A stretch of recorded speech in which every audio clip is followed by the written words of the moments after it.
Hello everybody, and welcome back to Rock's Airsoft. Today I've got something really cool for you. I'm showing off the brand new Sig MCX Virtus and my first initial impressions about this airsoft rifle. Just as a forewarning, nothing here is sponsored or anything like that. This is something that I acquired by myself. And I am just interested in showing off what I think about it and whether or not you should consider buying one. I'm also wearing a cool new shirt today from All Skill No Luck. I'm not sure if you've heard of them before, but you should go check them out on Instagram. They make some really cool products, including this Desert Night Camo combat shirt. You can't find something like this anywhere else. So the Sig MCX Virtus is gaining popularity in the real world for its modularity and its ability to change calibers and sizes very efficiently. All of the handguards are swapped with a simple pin, and the caliber can be changed with the barrel and a couple of the internal components. I don't know exactly which ones. I'm not the most versed on regular firearms, but I know that it's quick and it's easy. So Sig decided to when they decided to bring the Airsoft one to market, they wanted to do it themselves. They didn't want another company just to have the license, so they designed everything to be completely compatible with the real version. So real handguards can be swapped with this one, same way that you would add an Airsoft one to it. You can go in, I know Midwest Industries makes some really cool handguards, and yeah, they just fit right on. Same with the stocks. They have a Picatinny attachment system similar to the top rail, but it's for the stocks, and all you gotta do is slide this one off and you can put any of the real ones on. So it's completely modular, a complete one-to-one replication of the real one. I believe they decided to do the weight almost the same as well, and the OEM of this Airsoft version is VFC. And if you don't know about VFC, they make some of the better, higher quality guns out there. Their Avalon series is considered one of the best baseline guns you can get, and they use the Avalon internals on this thing. So we're going to start off. We're going to go and say what I like about it. What I like about it is it feels really good. It's been built very strongly. VFC went all out when it came to designing this thing. And copying it from the real one. One of the things I like about Airsoft is the ability to use it as you would a real firearm and train and do things that are you can't really get with paintball. So having a gun that's built with training in mind, this is really nice. It feels like there was no holds barred, and they went all out when it came to making it, and I really appreciate that. The other thing I really like about it is its size. I'm a big fan of smaller guns, and the fact that this one can go as short as it can with the extendable stock is really good. I mostly like SMGs, as you know from my other videos. I got an MP7, I got a Vector, and so going to a full-sized assault rifle style airsoft rifle, it's really nice. The other thing that is really good about this gun is its performance right out of the box. And if you know anything about VFC and their Avalon guns, being able to have a gun right out of the box isn't going to need any upgrades or anything is really important. The good thing about it too is when something inevitably does fail, because as we know with Airsoft, things never last.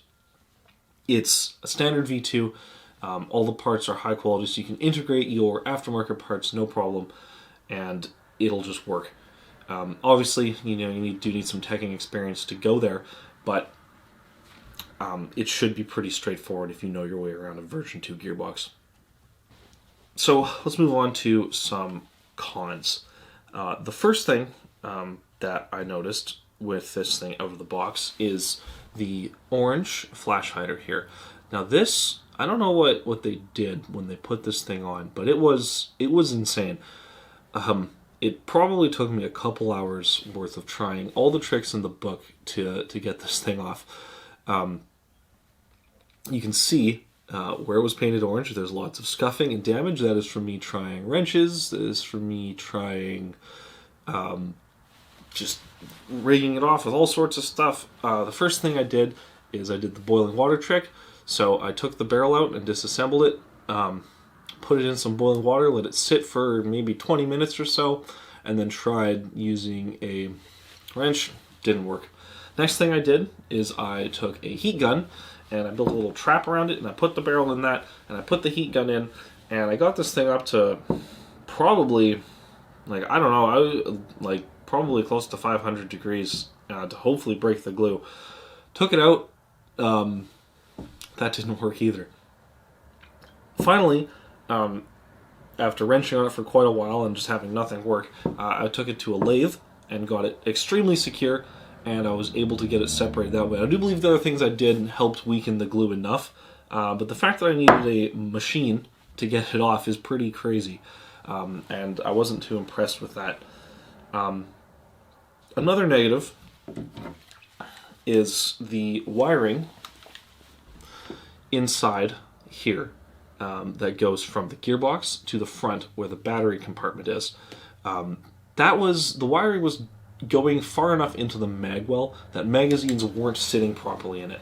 Now, so what I had to do is I took everything out and I didn't rewire it, I just rerouted it. And the fact that I had to do that at all in the first place was kind of annoying, and I hope that in the second batches Sig fixes that, because you don't want to have to go that far into your new product to try and make it work. And along with that, the magazine that came in the box, and just a standard metal magazine, I've got it right here.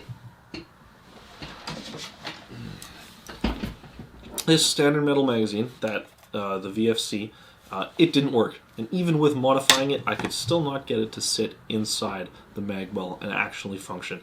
So that's kind of bunk. I mean, I've got lots of mid-caps, and I was able to use my EPMs here, and these worked great.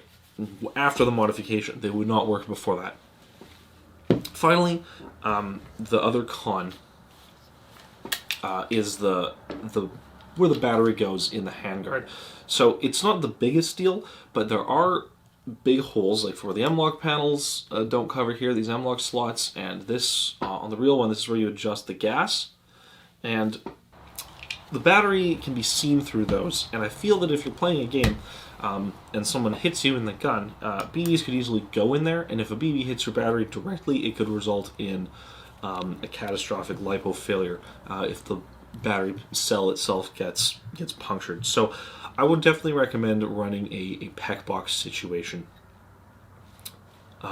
where you have an external battery and it runs inside the gun. I'm going to try it with this, but I'm not really interested in having something catch fire like that. Cons aside, once it's all said and done, the gun feels very good. Inside the packaging, VFC has supplied an M100 spring, allowing you to lower the FPS if you want to play in a CQB setting. Something to note about this, I tried the spring with an 11.1 LiPo, and I found that it would cause overspinning on semi-auto. It's recommended to use a 7.4 LiPo with the weaker spring to prevent this. In terms of BBs, I was able to hop 0.3 gram BLS BBs with no problems. The unit was able to send them extremely far when turned only about a quarter. Accuracy was standard for a stock gun, so if you're looking for a quick upgrade, maybe a well-machined barrel would be the best course of action.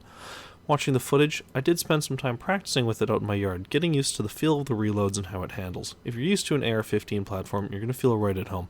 I'm used to SCARs myself, and had no issues doing everything I had practiced while using those. On closing notes, the gun's really cool. You're going to like it. It has no problems hitting targets using 3s or lower. It's got great range, it's got great performance, it's really snappy thanks to that Avalon gearbox. The only thing is you are going to have to note that the modification to the magwell will have to be done, otherwise your magazines aren't going to work. The orange tip, if you do want to remove it and run a tracer or anything on there, it's going to take a lot of effort to get it off, and it's not the easiest, and I honestly would recommend, if you don't want to, if tracers aren't that important to you, just paint the orange tip. I live in Canada, it's not a big deal for me to do that. If you're in the States, you might have to do something else. And then finally, figure out a battery solution that's not just running it inside the handguard, just in case something does go wrong. So, Again, with that, thank you for tuning in. I hope you enjoyed this day one breakdown of the Sig MCX, and I will see you in the next video. Thanks again. Bye.